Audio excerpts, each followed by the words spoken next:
Il y a des personnes qui adorent vendre et puis d'autres qui se disent « moi je suis pas une vendeuse, c'est vraiment pas mon truc ». Laisse-moi te dire quelque chose d'inconfortable. Si tu refuses de vendre, finalement tu refuses aussi de prendre pleinement ta place. Dans cette vidéo, je vais te montrer pourquoi le mot vendre déclenche autant de résistance chez les coachs et thérapeutes qui sont sensibles, comment reconnecter la vente à ton grand pourquoi pour qu'elle devienne un acte d'engagement et non une manipulation, et surtout comment transformer en douceur ton identité pour passer de « je déteste vendre » à « je prends pleinement ma place sans devenir un requin aux dents longues ». Avant d'aller plus loin, j'aimerais qu'on fasse un petit test. Alors je t'invite à fermer les yeux quelques secondes et à te poser la question, je vais vendre mon accompagnement, qu'est-ce que je ressens? Est-ce que ça se détend à l'intérieur?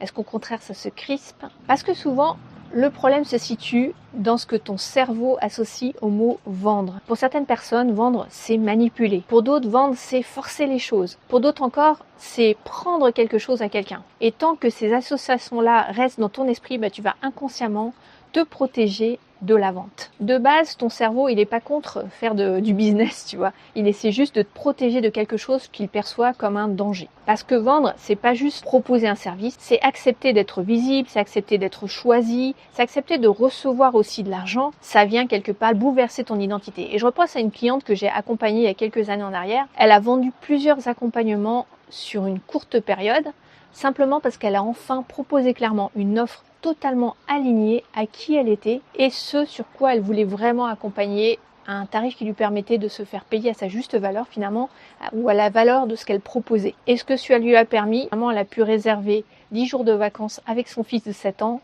alors qu'elle n'avait pas pris de vacances avec lui depuis plus de 5 ans. Sans paniquer sur ses finances, sa trésorerie, sans se dire que comment je vais faire dans les mois qui viennent. Et ça m'a vraiment marqué parce que on parle souvent de liberté comme un grand mot, voyager, être indépendante financièrement, travailler d'où on veut. La base, c'est déjà de pouvoir avoir une forme de sécurité qui te permet de faire des choses importantes pour toi. Et ça peut être simplement de prendre quelques vacances avec tes enfants. Donc cette liberté-là, elle se construit et ça part de ton identité. C'est pas pour avoir une stabilité parfaite tout le temps, mais c'est déjà la possibilité finalement de te créer la vie que tu souhaites sur mesure, de pouvoir choisir ton rythme, de pouvoir choisir les personnes avec qui tu travailles, où tu travailles aussi, choisir quand tu pars, choisir comment tu organises ton temps, même si c'est encore en construction et c'est pas parfait dès le départ. Donc finalement, la liberté pour moi, c'est d'avoir la main sur ton destin. Et pour avoir la main sur ton destin, même si on n'est pas maître de tout encore une fois, il faut accepter que ton travail, il aide vraiment les autres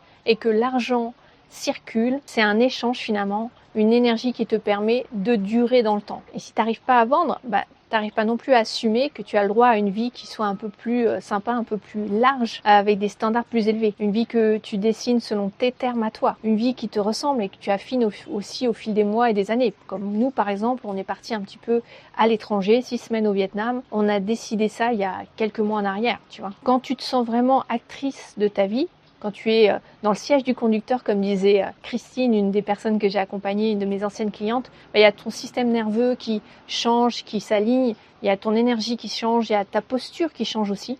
Et tu n'es plus en train de subir, tu es en train de choisir ce qui est important pour toi. Et vendre, c'est plus opposé d'aider les autres, c'est ce qui finalement te permet d'avoir une aide durable pour les personnes que tu souhaites accompagner. Donc maintenant, j'aimerais qu'on aille un cran plus loin. Finalement, pourquoi tu fais ton métier? Et une question qu'on m'avait posée qui m'avait vraiment aidée, c'est si demain tu avais 1 million d'euros sur ton compte en banque, est-ce que tu continuerais à faire ce que tu fais? Alors peut-être pas avec le même rythme ou les mêmes conditions, mais est-ce que tu continuerais finalement à aider et à faire ce que tu fais? Si la réponse est oui, alors ton métier, c'est pas juste une source de revenus, c'est aussi une expression de toi, de tes singularités, de qui tu es profondément. Et c'est là que la vente, elle change un petit peu de nature, parce que ce que tu proposes à travers ton accompagnement, c'est finalement un espace et un engagement mutuel vers un changement qui est profond pour toi et pour la personne que tu as en face de toi. Et donc la personne en face, elle te fait pas une faveur en te payant, elle s'engage aussi pour transformer des choses. Et ça, c'est essentiel. Tu vois, c'est un 50%, 50%. Donc on parle souvent de la vente comme d'un truc un petit peu sale, mais en réalité, vendre, c'est poser un cadre,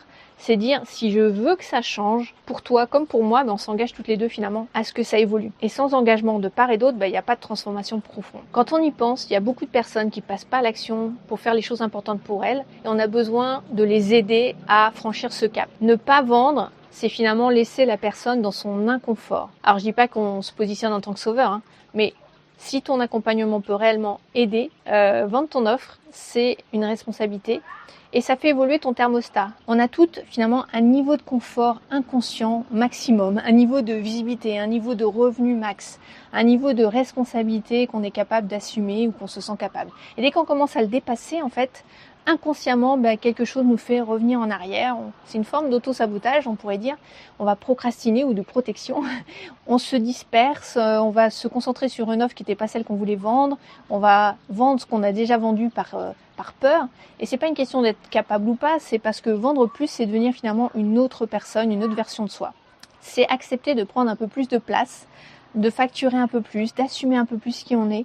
Et là, on touche directement, encore une fois, à notre identité. Donc imagine un verre qui dirait « moi, oublie, hein, je vole pas, c'est vraiment pas mon truc ». Au stade où il en est de verre, il a partiellement raison. Il vole pas encore, d'accord? Mais si il refuse d'envisager même l'idée, c'est qu'il refuse finalement d'évoluer. Vendre, c'est la même chose, c'est pas changer de nature, c'est changer de forme. Donc t'as pas besoin de devenir quelqu'un d'agressif ou ce que tu imagines un petit peu en observant des vendeurs un peu qui ont les dents longues, c'est juste d'assumer la version de toi qui se sent pleinement à sa place et qui finalement vend. Alors oui, c'est vrai que cette version de toi, elle va pas supprimer le doute. Le doute, on va toujours travailler avec, mais c'est en faisant des choses comme proposer par exemple ton offre même si ta voix tremble un peu, proposer un prix quand tu as ton cœur qui bat un peu plus vite, fixer une date de lancement de quelque chose même si c'est pas encore prêt ou parfait, parce que c'est l'action qui vient diminuer la peur. Et la peur, c'est comme le disait un copain coach, Luc Gégère, il disait que c'est comme une ombre sur un mur. Plus tu t'éloignes de l'action, plus elle paraît énorme, plus tu avances, plus ça devient facile. Et chaque fois que tu dis voici ce que je propose et voici le prix, tu envoies vraiment un signal puissant à ton cerveau en disant je suis celle qui agit malgré la peur et le doute et je prends pleinement ma place. Et jour après jour, tu vas construire comme ça une nouvelle identité. C'est finalement l'identité d'une accompagnante qui accepte l'échange sain pour pouvoir durer dans le temps et accompagner. Pour t'aider à dépasser tes peurs par rapport à la vente, on peut passer à l'action ensemble. Je t'invite à prendre rendez-vous avec moi en cliquant sur le lien vers mon agenda dans la description.